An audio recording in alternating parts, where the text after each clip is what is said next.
我個孫咧就喺17年1月出世，趕住出嚟攞利是。咁佢出嚟嘅時候咧，只係得未夠7個月，仲爭2個禮拜。咁所以其實好得人驚。咁佢出咗嚟只係3房嘅啫，咁就喺醫院住咗個幾月嘅。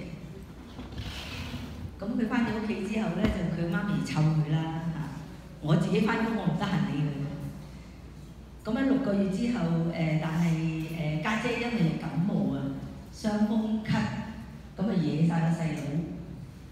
咁個細佬因為細得滯咧，咁咧就又咳啦，又唞氣辛苦啦，又嘔奶啦，又扭計啦咁。咁其實佢阿媽已經係喺醫院做呼吸治療師啦。咁佢就冇帶佢睇醫生，淨係喺屋企用佢嘅方法去幫佢。但係我聽佢講完之後話唔係啦，你都要帶佢去睇醫生，即係你始終唔係醫生啊嘛。咁佢見咗醫生之後咧，醫生話都冇計嘅喎，你都係要等佢自己慢慢去打仗，打好佢為止啦咁。咁翻咗屋企，咁跟住有1個禮拜6佢嚟到我屋企。咁我覺得，哇！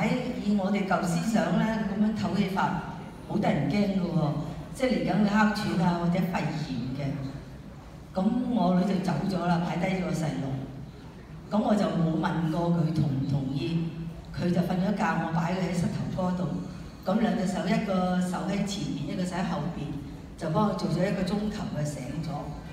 咁醒咗之後，同佢玩下，佢好似好咗少少喎。即係冇扯得咁犀利，咁跟住我同我女講：聽日禮拜你帶佢嚟啊，等我試下啦。